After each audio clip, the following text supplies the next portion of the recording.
Welcome to In This Body, a podcast where we dive deep into the potent power of embodiment. I'm your host, Ailey Jolie, a psychotherapist deeply passionate about living life fully from the wisdom within your very own body.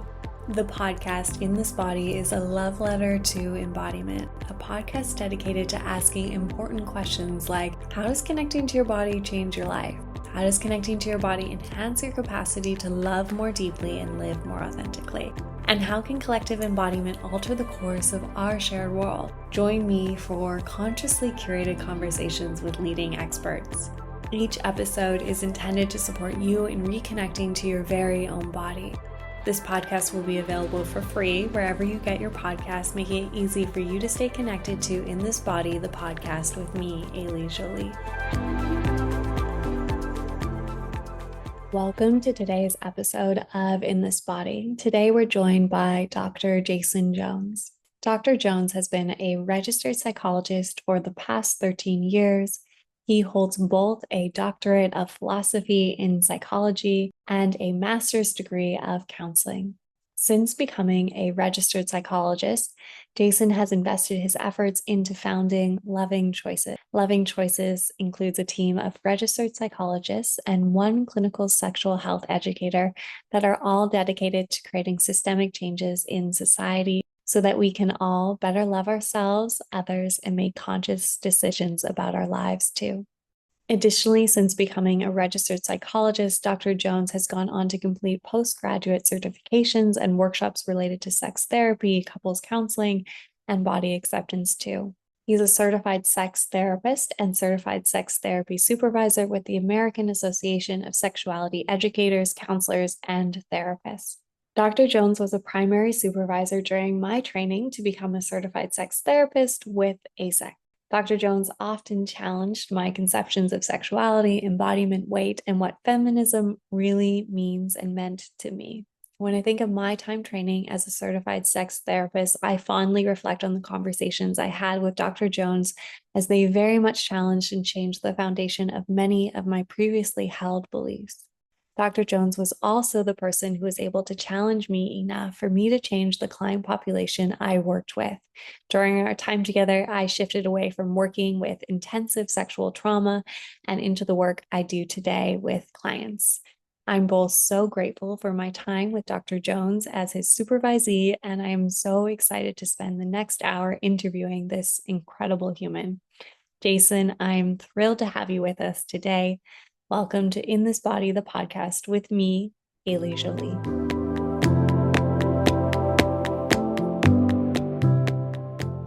Okay, as you're both a registered psychologist and a certified sex therapist with the American Association of Sexuality Educators, Counselors, and Therapists, I would love to hear what led you to the intersection of both becoming a registered psychologist, which takes a lot of time and effort and energy in formal education, and then subsequently getting trained as a sex therapist, because that cross-pollination, as I'm sure you are aware of, is quite rare. So what led you there?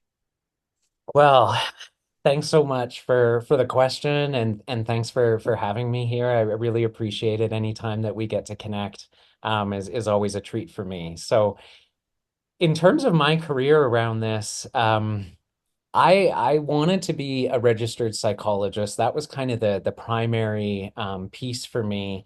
I really wanted to be able to sit with people. I wanted to help.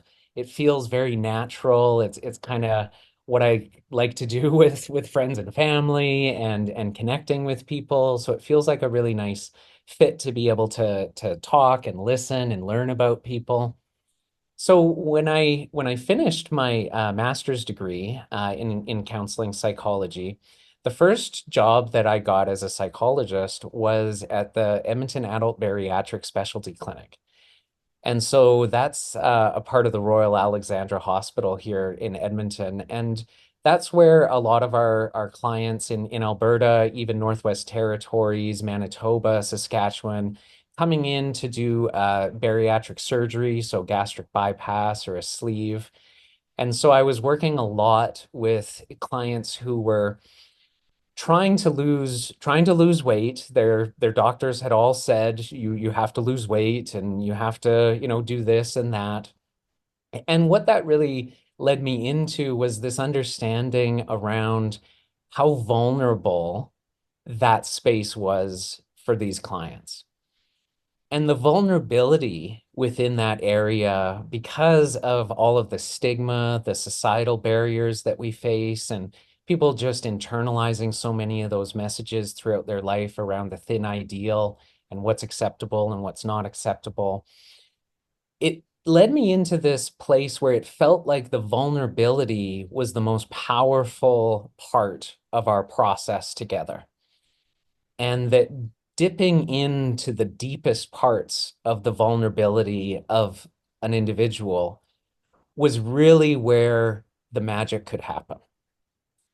And so when we were able to do good work and we were able to settle into kind of those vulnerable spaces and we were able to create that kind of safety, that was where I saw success. That's where I saw people being able to change according to how they wanted to change, them making their own choices for themselves, not necessarily what their physician is telling them they're supposed to do.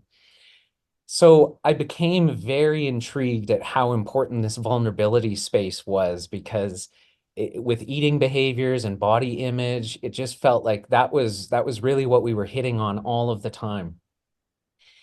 When I was researching it and doing presentations around it, I wanted to really have a psychological approach to eating behaviors, trying to use like CBT and trying to use emotional theories as well with it.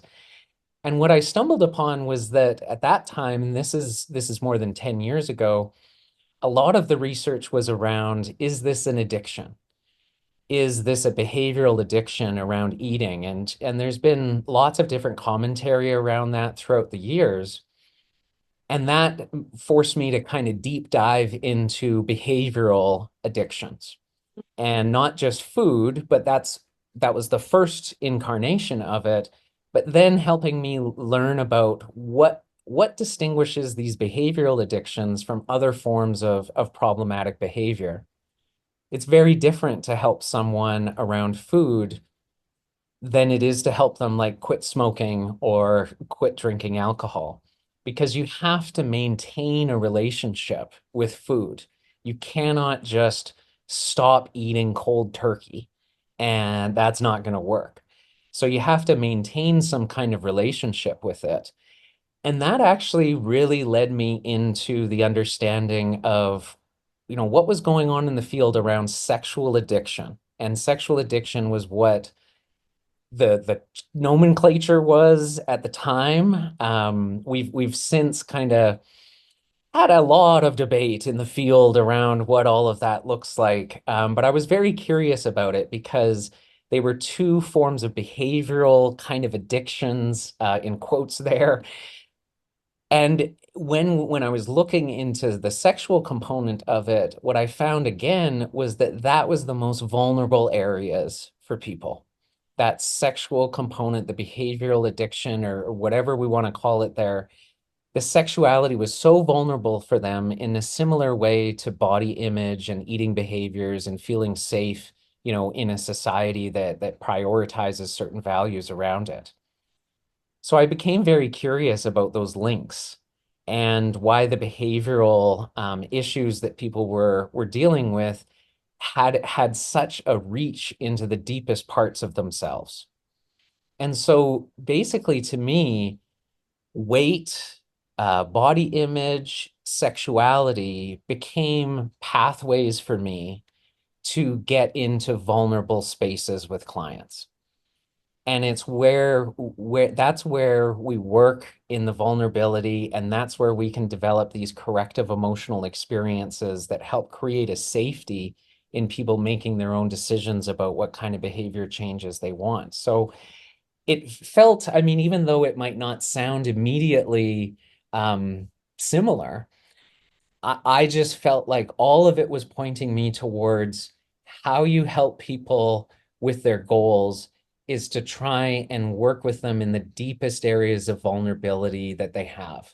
And I believe that in my North American society that I'm a part of, eating behaviors, weight stigma, body image, and human sexuality appear to be the most or some of the most vulnerable areas in this society. So I needed to be able to learn more about that. I did like at the time they called it a postgraduate degree in obesity management. So I did that, but then I also wanted to do the sexuality component of it too. And so that's what led me into my affiliation with ASECT, then the extra kind of training and the supervision to really kind of get better and clear about how to work with that stuff and be able to really help clients heal in the most powerful ways through a corrective emotional experience, not just, just a behavior change. I love how clear it is, and that you were like, I want to be in the deepest vulnerability with people, and here are the avenues to get there. That isn't something I've heard from someone like really being like, let's find the most vulnerable places and get myself skilled and trained to understand those topics so succinctly that I can actually meet people in those vulnerability. And I'm curious if you found that those aspects were even identified or addressed as vulnerable in your training as a psychologist. Because I found in my master's program, I didn't get any training in food and body, sexuality, weight. It was like they were taboo topics over here. And like, don't get too close to them. And if you get too close to them, you might be malpracticing because you don't have enough skills. Yeah. I'm curious if you had a similar experience or maybe that was different as you have more education and more training than I do. Yeah, well, I would say that all of this stuff that I'm talking about and I've became very, very focused in was all post-master's degree. Mhm. My PhD is where I was really able to solidify and concretize some of this. But I also have an interesting maybe journey around that because my earlier trainings, so my undergrad at the U of A and then my master's in Calgary, they were done by 2011. And so the training that I received it was a product of the culture at that time of the early 2000s. And that was a different culture than what I encountered when I did my PhD between 2016 and 2020. There had been enough paradigm shifting that had occurred in between that I felt like if I didn't do my PhD, I was missing like a decade of new advances, of new ways of thinking about it. And I think that our field has changed tremendously over that time. That in my bachelor's and master's degree, it was so focused on practical skills, theory, and they are not getting into these nuances of different spaces of vulnerability. They're trying to teach you counseling skills and what questions to ask and how to offer an empathic conjecture. But all of those are skills without kind of the foundation of, well, what material are you going to be using with these questions? What are you actually going to be going towards and what are you looking for? And so I had no training, let's say, in things like diversity, intersectionality, in my master's and bachelor's. I took a couple of like extra sexual health courses, but none of that is like required, right? One of the reasons why I'm hovering here and asking you these questions is because I do feel like when people conceptualize going to a therapist or even a psychologist, lots of people have had the experience of their therapist isn't able to talk to them about the body, or they bring up food and the therapist kind of like freezes and moves the topic, or sex is something that's never brought up. And I would love to hear from you if you have any ideas of what people should look for or ask for when they are trying to find a therapist or a psychologist and they know something tricky with my sexuality is going on, or I've got some sticky behaviors with food, or I hate how I look in the mirror. If you have any ideas of the questions those people should ask.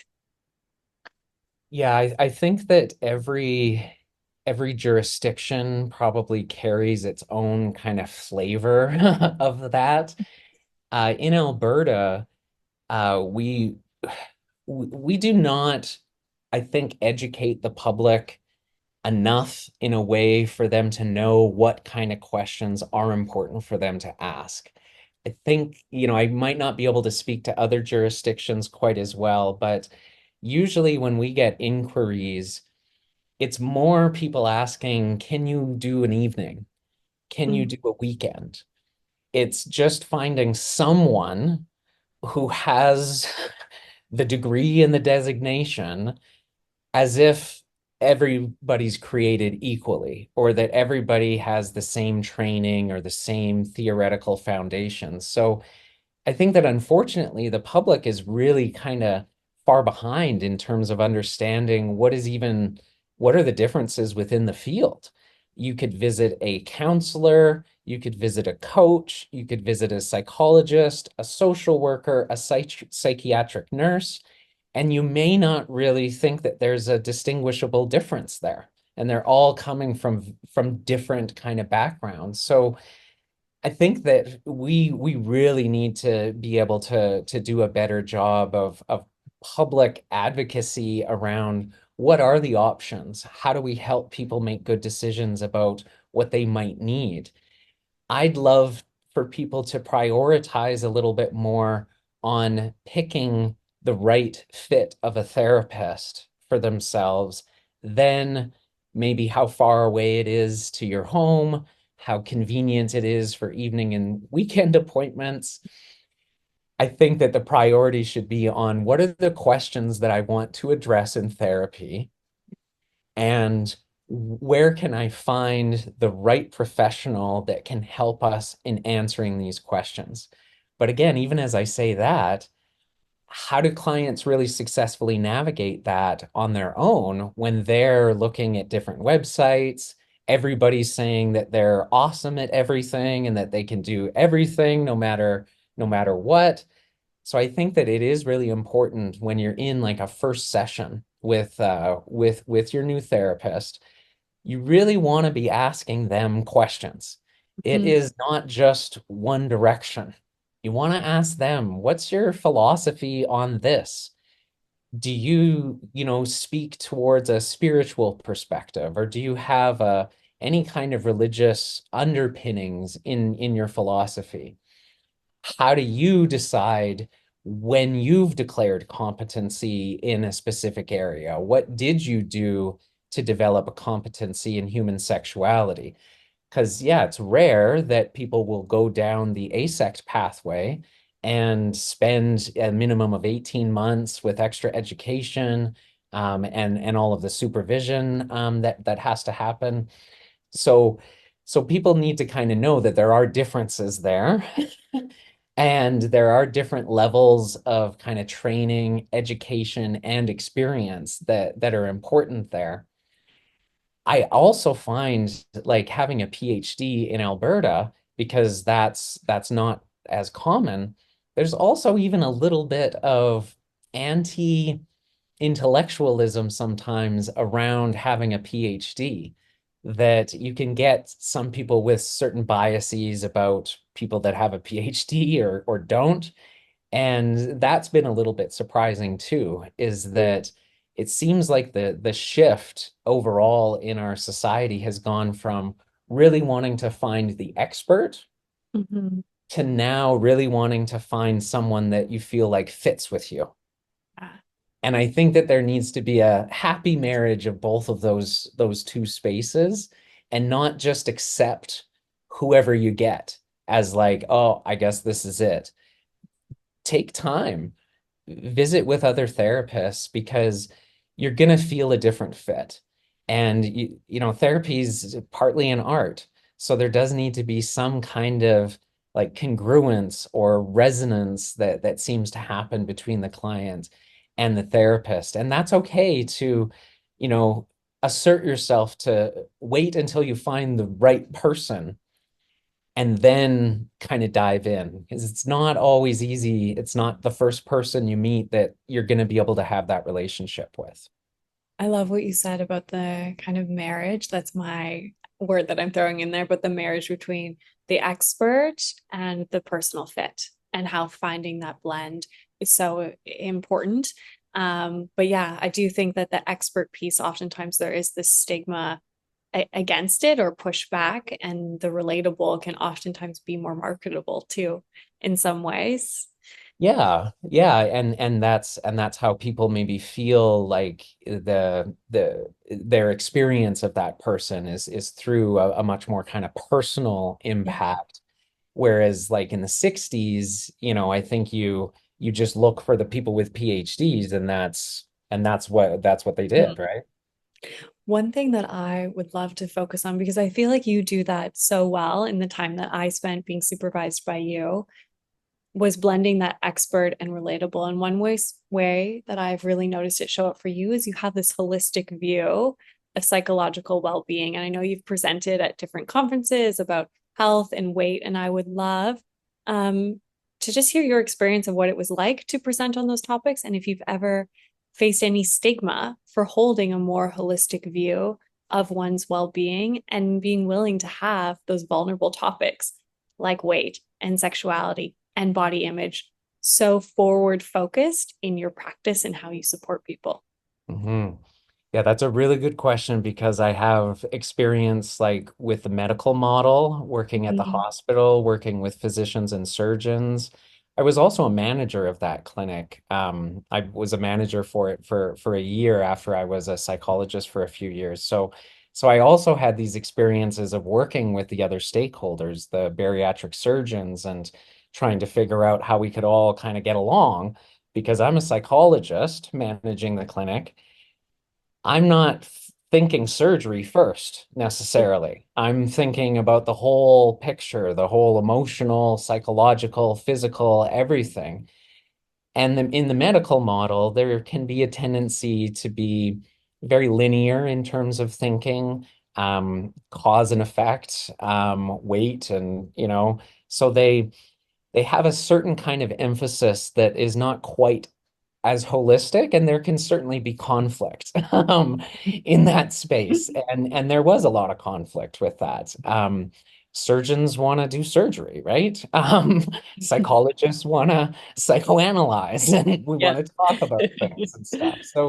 So there was certainly that kind of tension that existed around, especially in the early days, like 10, 12 years ago, when there was still a bit of a dearth of this research around stigma and how much weight it actually carried in the whole process. In the course of my dissertation and the literature review, what I found was that it was very clear that the stigma about weight had way more negative impacts on clients than the actual weight. And I think that that was very important to recognize, and something that is different for under a more medicalized kind of model, that's not quite as emphasized. So I did experience for sure a lot of tension sometimes around that. Then when I left there, I continued to do presentations at obesity conferences. And once I had left, I felt like it was different. I felt like they were craving this information from me. They were like, "Oh, thank you so much for bringing this in because all of the rest of our presentations are medical model kind of stuff that's like, do this, do that, don't do this." And so it offered them something different and something that they hadn't really had a lot of experience or maybe education, or it's a different kind of model for them, so they really highly valued it. In fact, at one presentation I even brought along a participant who was able to speak directly to the group of physicians and surgeons, and that was wonderful too. They were very accepting. They loved to hear about what her personal experiences were around it. And I think that for them, they felt like that gave them a more holistic perspective because they might be in a little bit of a silo at times, unable to think in those holistic ways, and they just need to kind of get their job done. So yeah, there's been tension. I think when you're in the thick of it, Mm. there's probably more tension. Once I kind of got out of there and I was, a little bit more private, then it shifted a little bit more. There wasn't as much of that tension. It was like them seeking it out, because there's still kind of a dearth of knowledge and education around that, for medical professionals, but non-medical professionals who are also trying to assist these clients. I would love if you could spend some time because you have been so steeped in those environments. So I'm sure you've been around the rhetoric of bias and stigma and all that stuff to really hear your perspective on how you perceive obesity and other weight challenges in regards to how they impact the connection someone has to their very own body. Mm. So, and that's really like I think the biggest focus of my PhD and the research questions around there was what is the impact? What's the lived experience of being so in the research when I originally presented it, I used the words obesity. That's not how I talk about it anymore. I much prefer fat. And so that's what I think that I will use here, but just for the Yeah. purposes of kind of explaining that, what were the lived experiences of fat females Mm. that then translated into certain behaviors that maybe they were okay with or they wish to change. So what they told me, what my research participants told me in their lived experience was that it set them up in a way to feel like they did not belong.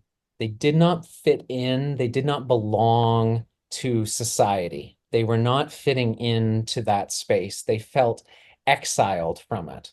Like they weren't supposed to be there. They were pushed away from it.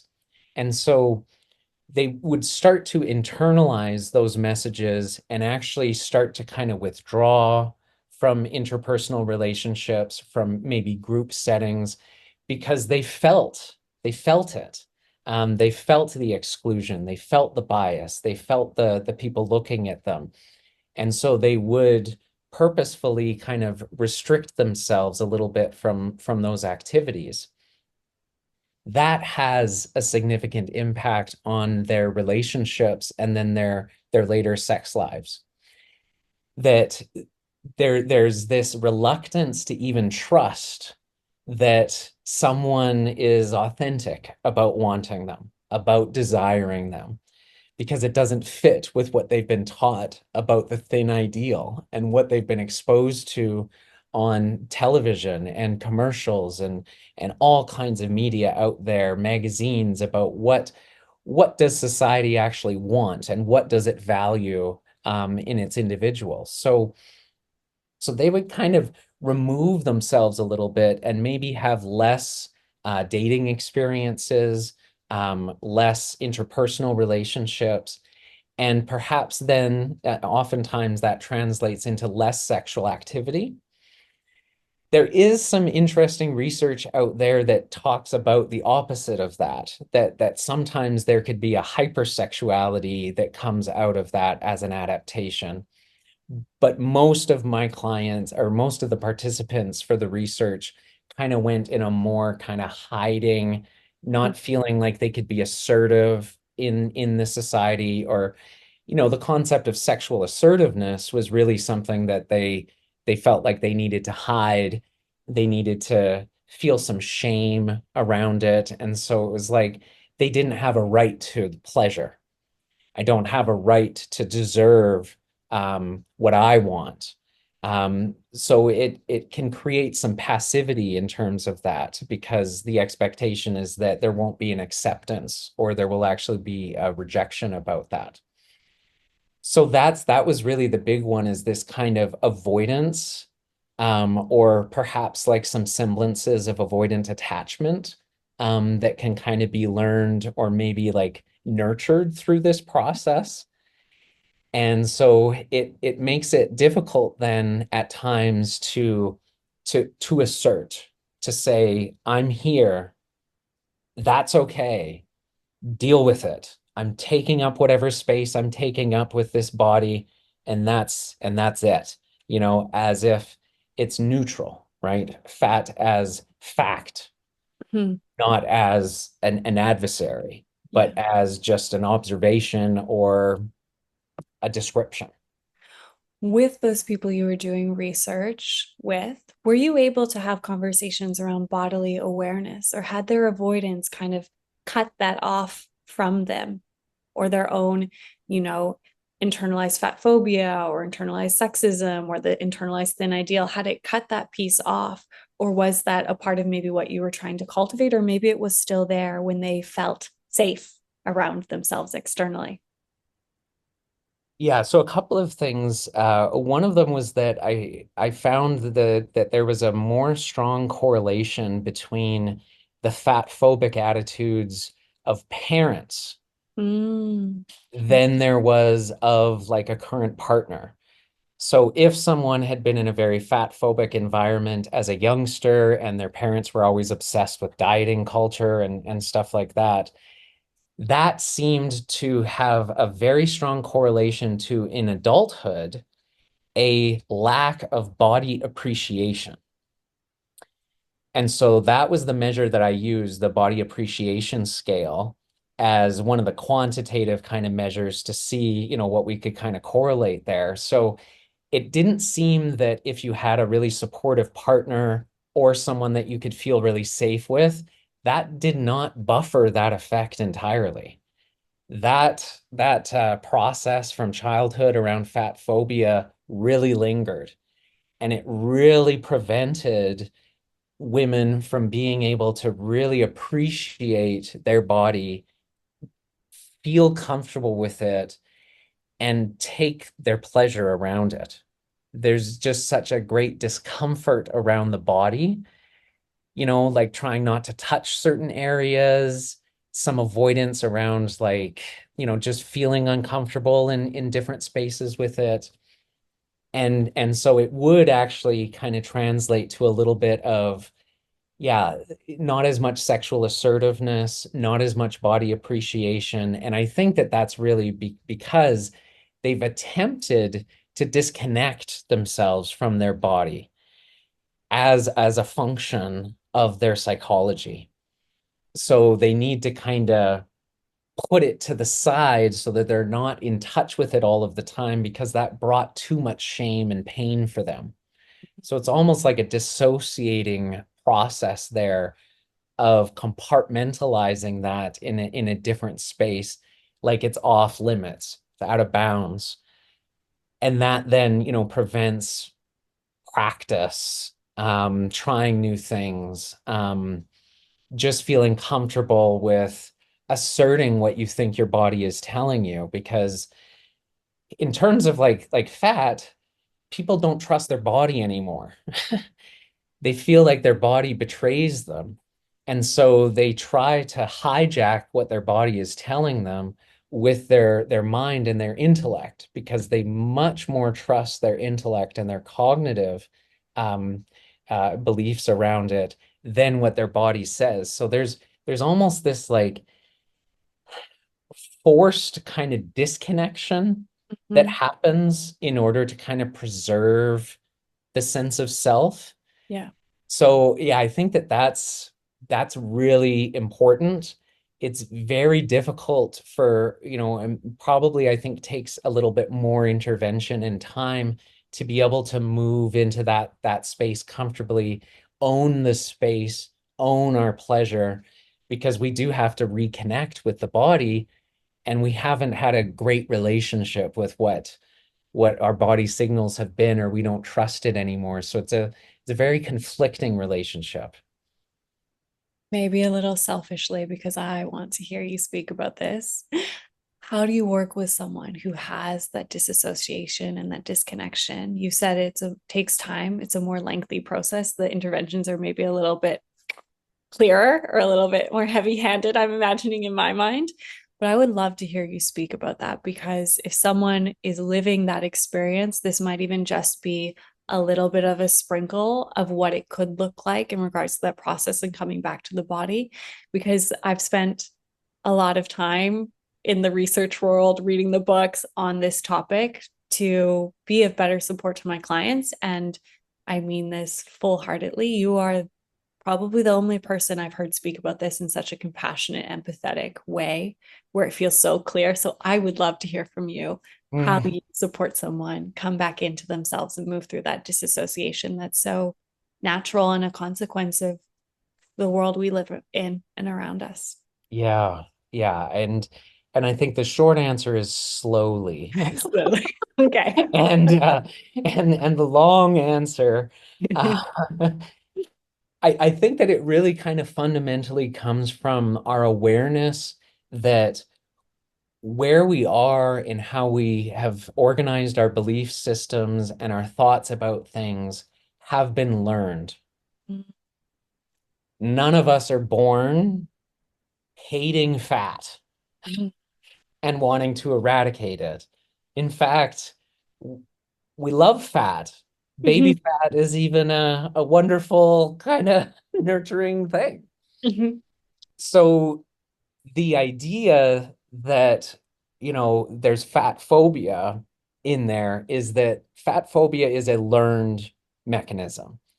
It is not something that exists in every culture. It's not a human universal. It is culturally different depending on those contexts. So I really want to help people understand that because this was learned, and we go through how it was learned. We go through, okay, what are all the different ways that people even learn things? Because we don't just learn it through like reading about it. Mhm. We learn a lot of it unconsciously when we're watching TV. What's the unconscious message that we got when we laughed at that joke, making fun of someone who had more fat than another person? How do we integrate that? What are our models showing us to do around that? So there's a lot of different pathways to learning, and I want people to understand that their belief system is a product of their environment and it's learned. Now, Mm. the big important part of that is that if it's a learned phenomenon, we can learn something else. This is not an essence. This is not an absolute, that there's no way you could learn something else. We have pretty plastic brains. We are able to continue to learn. If this was a learned adaptation to try and deal with being in a thin ideal environment, we can learn other ways. We can learn other factors. I think that when we do that, a lot of times I see clients get very angry at what like how insidious some of that learning is, how they didn't even realize that that was being cultivated in their minds. I mean, we're talking about our individual human brains trying to combat billions of dollars of research that has all been in an attempt to get people to do things that they may not want to do if they chose it. So by showing certain images, certain colors even, that all of that can come into play. And then people end up being, yeah, pretty pissed off Mhm. that that's happened to them and that they didn't even really realize it. Or they might think like, oh, well, isn't that just an absolute? Isn't that just what the truth is? Oh no, all of our truths are socially constructed. Oh, well, that's really different, right? So I actually want them to get angry about it. I want them to like be defiant about it. I feel like that can help not everybody, but some people in terms of their motivation of like, I do not want to feel like I'm being influenced by the mass media or by the corporations or or the government. I mean, anything. I don't want to feel like I didn't get a choice within that, that this was just given to me. I want to see that I have a choice within this. And that then that spurs what else can we learn about fat that we were never taught in school with our peers or even as adults. So then starting to bring in, what body positivity looks like, talking about different ways of managing body image. So I really want to try and deconstruct how they learned it and then start setting up new learning processes. So flood yourself with body positive social media, right? Do not think that the algorithm for social media is going to give you something that's helpful for your brain. No. You have to be deliberate about it and you have to make your own choices about that. And so then it becomes, how do we then create an environment that I feel more comfortable in, and then I feel like I can kind of assert myself. I can come out and play. I don't feel like I need to hide or hide some aspects of me. So that like I guess yeah, that's still a small short kind of answer. Um because so I will also like it maybe one small piece of it is like Sonia Renee Taylor's book, The Mhm. Body is Not an Apology. Yes. That's a wonderful one for me to work with clients as they're reading and going through it and processing it because that's a whole different perspective on Yeah, fatness than people grow up learning about. absolutely. One thing that really stood out to me was that learning process, both consciously and unconsciously. And it kind of leads me to another question that I wanted to ask you is how you support people come back to their sexuality. It's another vulnerable space. The process might be quite similar to the one you've just described.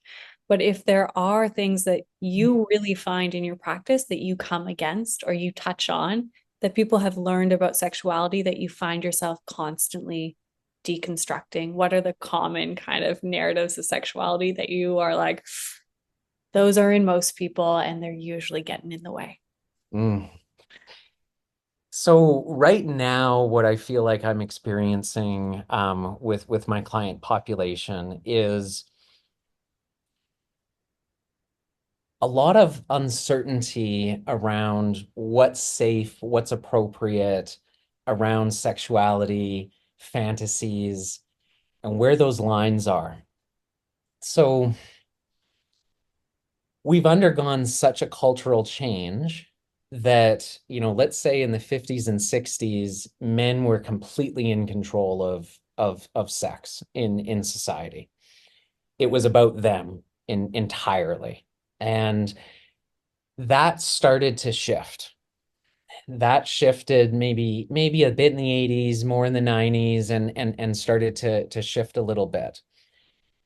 That has translated into this whole kind of generation that was raised by their parents who are like, let's say, like if I'm like around 40 or so, parents are probably baby boomers.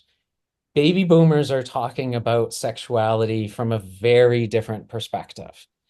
It's not open. There's roles, there's rules. It's very gender rolled and kind of specific about this is the script that you need to follow. And if you follow that, everything will be okay. So you have a group, a generation who've been told by their parents and in their childhood one kind of way of doing it, which would have been a very patriarchal, male first kind of perspective. Now that they're adults and they're in their 40s and they're trying to have relationships, sometimes with other women, that does not fly anymore. All of the stuff that they learned and what they watched on TV in the 80s and 90s does not work. It does not fly. It will not be helpful. Females similarly are in a little bit of a conflict with that as well, because they may have also formed some of their sexual templates and arousal templates under some of those old patriarchal conditions as well. And now everybody's a bit conflicted about how patriarchal or gender rolled can this be that I'm okay with?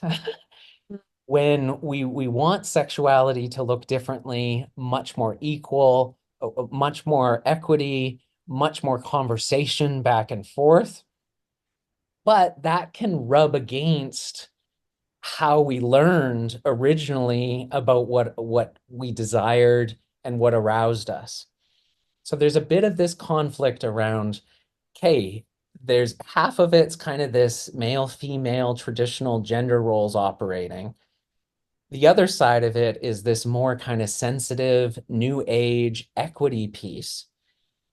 And those two pieces are very hard to get married and stay married. And so I think that, what I hear from men a lot is that they don't know if it's safe for them to be as assertive as maybe they were taught to be or what they learned at a younger age. Similarly with females, is it safe for me to express some of these arousals or desires that are kind of old school and traditional and don't really fit with how I see the rest of the world or how the rest of, how I want to operate other than that? And so then couples are trying to communicate on that in a delicate way, but they're not really sure, like, how assertive should I be? Is that aggressive? Where are the lines with all of this? Terry Real does a good job of this in his book, The New Rules of Marriage. And really like saying like, the skills that men were given when they were children about how to have relationships is inadequate and insufficient for them to have healthy relationships as adults. But men have to then adapt to that. Yeah.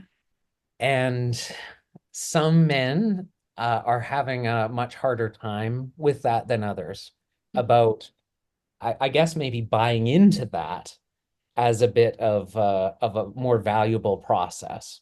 So that's where I see some conflict, right now is, just around the changes that I think that have happened over the last few generations and how different each individual's experience is within that. And then they collide at some point and try and make it work and try and integrate it. But that's what I'm seeing people struggle with. I'm not sure I can name this fantasy. I don't know if that's okay. I don't know if I can say that I want to do this because that's maybe harmful in a different context. So I think that's the space that I'm seeing most prevalent kind of right now, in how couples are struggling with their sexuality. When you speak of that, what I hear, something that goes through my mind is the trust we have in our bodies, but also the trust we have in other people's bodies. And when Mm. I kind of hear that like question of, okay, what is the intention? Is this harmful? Am I going to hurt someone? In my mind, I'm hearing that lack of like trust. Like I trust my intentions. I can trust their body. I can trust that they're going to say no. I can trust that I can read their body accurately. I can trust that my body and my mirror neurons are going to tell me, oh, I've crossed the boundary. I need to repair. And that type of trust, I would love to hear from you, trust in body. I would love to hear from you what you feel like has disintegrated that, because it does feel like we are on kind of this progressive slope of it disintegrating that definitely started with Descartes and mind body dualism. But nonetheless, in our social media era, it does feel like there's less and less of that. I even noticed that with my clients.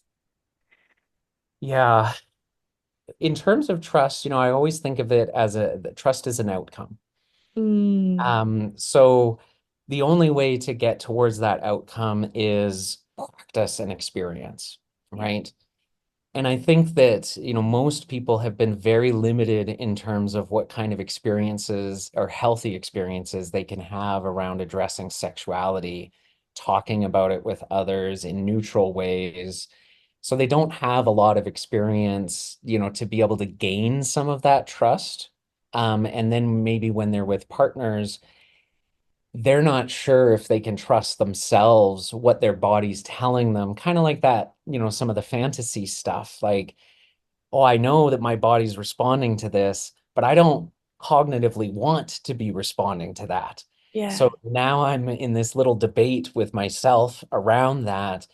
And I actually maybe don't trust my body because it's feeding me even fantasies or responses that are hard for me to own or to integrate or to feel okay around. Yeah. So I think that really like the big thing there is because there's not enough neutral discussion about sexuality. If there is discussion about it, it's maybe in the form of like all porn is bad and we're gonna ban porn or something like that. And so it tends to exist more in those extremes. People don't get a lot of practice at kind of trusting even the process of communication with their partners about sexuality because again, those are some of the most vulnerable areas that if it taps into something that's pre-existing for that person, and triggers something else, but that's very difficult. We're trying to kind of finesse like how to communicate around some of these landmines and vulnerabilities, but it's also very important because discussing sexuality, discussing body image is what gives us access to what are those very deep vulnerabilities that can get triggered. Hmm. It might be around, am I worthy of love? Am I worthy of pleasure? And those are very big things to confront, and very difficult to sort through. So I think that if we had a more kind of sex neutral kind of space, it would be a little bit easier for people to feel more comfortable in talking about it, get more practice at not making, sexual discussions so different than everything else. That it's like somehow so far away from any other like need or want or request that we might have that it's somehow independent of all of that. And it's not in a lot of ways. It's another way of us asking for emotional regulation, asking for emotional connection. So yeah, I really feel like because we keep sex so hidden in the shadows, it also implies that we shouldn't be talking about it with others, right? So it tells us like, okay, keep that in, keep that to yourself.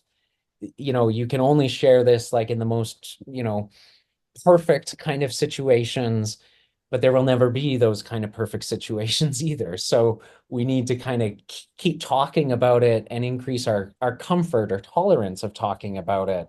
I think that really correlates to trust. My last question for you, and it goes with trust and vulnerability, is if you have any departing wisdom on how someone could, if they're disconnected from their body, how they could create a relationship with their body, really honoring that it takes trust and practice. Trust is an outcome, and there's vulnerability in it. How do you suggest or advise, if you were to give advice, on how someone creates a relationship to their very own body? So I think that, sometimes people need to start at very kind of low kind of levels of that to bring themselves into contact with it. A body scan is Yeah. kind of a good like starting point.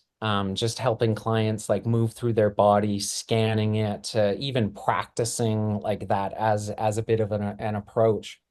And then really trying to identify what their body is telling them.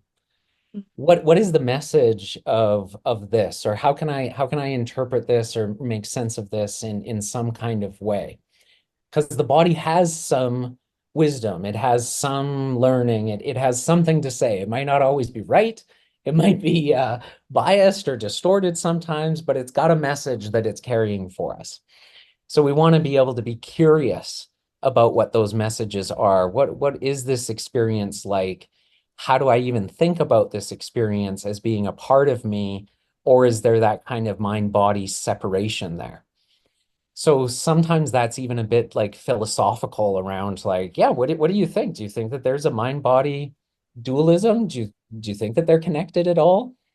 So just going into being able to name some of the feelings, talk about what their body is doing, maybe get like a feelings wheel out and start to label some of those feelings that are connected to the body or ways that your body is trying to communicate a certain feeling so that you can understand it and then be able to honor it.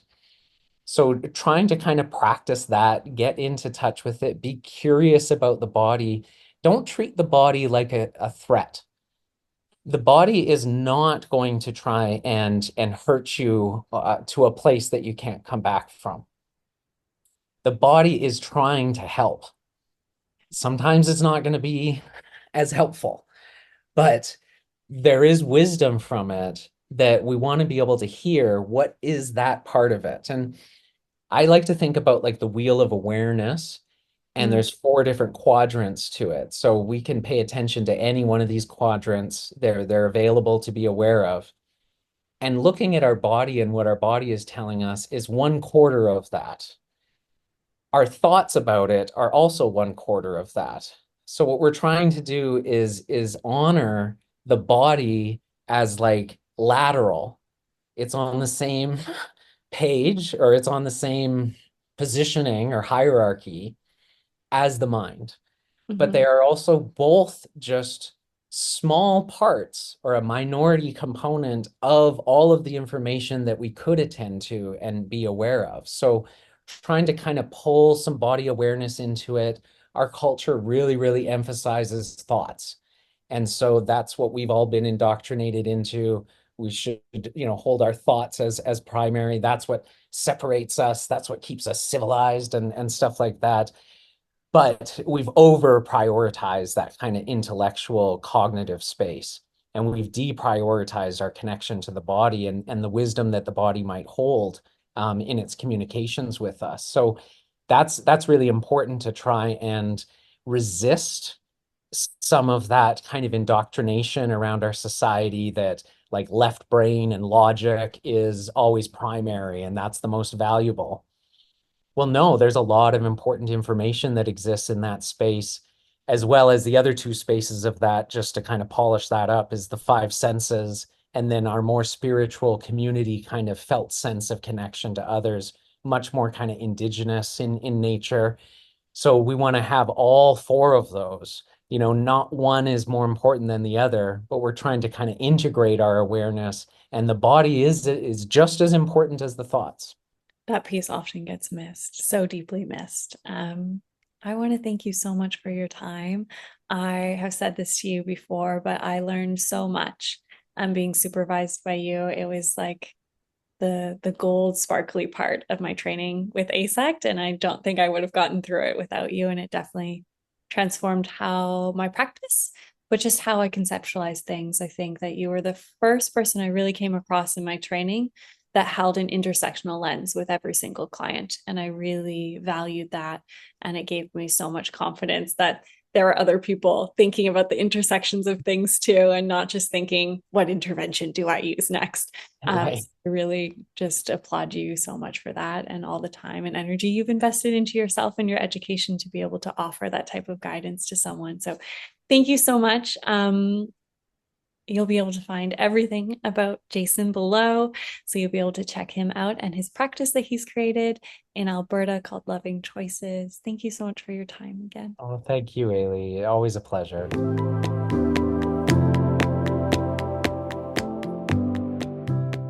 If you found value in this episode, it would mean so much to me for you to share the podcast with friends, a loved one, or on your social platforms.